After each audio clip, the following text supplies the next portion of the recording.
you think of the size of the issues, and I talk now Northern Ireland, they have their problems, but they're minor compared to like prisoners, decommissioning, the fundamental reform of the policing, the change of the criminal justice system, demilitarisation, which you successfully carried out, which was difficult. There were enormous issues as we went into that last week, Tony. Yeah, there were huge issues. There were issues of long-standing disagreement and grievance on both sides, um, and they were to resolve them. And this was the important thing, really, about the whole process. To resolve them, the parties had to escape their comfort zone, because their comfort zone was, I mean, indulgence is not the right word but they sat within that comfort zone very comfortably. In other words, the notion of releasing people from prison who'd committed serious criminal offences and murdered people, the idea that you change the police force, the notion that you ended up with an actual structured engagement with the Republic of Ireland. I mean, these things were all fantastically difficult for the Unionists, for the Republicans and the Nationalists. A lot of it depended on trust with the British government, and trust was in very short supply. It required a big leap of imagination and determination. And this is where, in the end, I always say to people about a peace process, you're never going to get a peace process that succeeds unless you get really imaginative leadership amongst the parties that are engaged in the struggle. Because the easiest thing for them to do is to stay in their comfort zone. And the hardest thing for them to do is to exit it, because you don't know then what the result may be.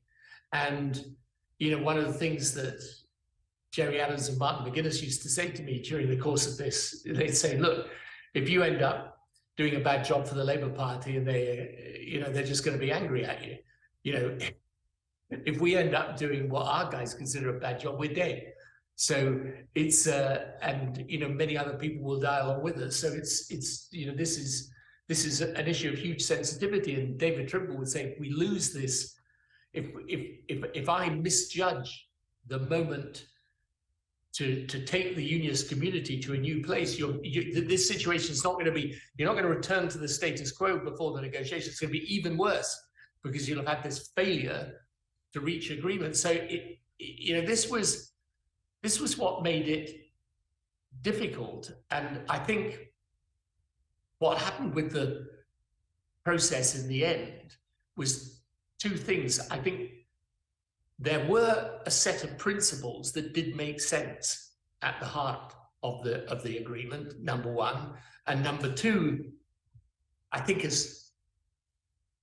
we were lucky in one sense that the nature of this negotiation, putting everyone together in what became, as you know, a kind of very high profile, high risk, high gain setting, in the end, it almost tipped people out of their comfort zone, just because they thought, well, otherwise we're going to spend several days here with just a monumental failure on our hands.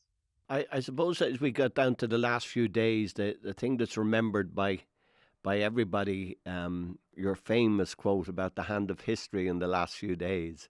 And of course, you said it wasn't a soundbite, so it wasn't a soundbite. But hey, can you recall that moment? Because it is recalled by everybody, I think, on the island of Ireland. It was really the most ridiculous thing to say. So because I got there and then realized the thing was in complete breakdown. And you, of course, had your own personal tragedy, because your mother was very ill and then, sadly passed away actually at the very beginning of this process. So, it was, but I actually remember standing in the house in Northern Ireland and coming out to greet the journalists, and actually beginning quite authentically and deliberately saying this is not a time for sound bites, and then delivering the mother of all sound bites, which is a bit absurd. But the phrase came into my mind on the moment. People always thought, well, he must have prepared that, but I really didn't.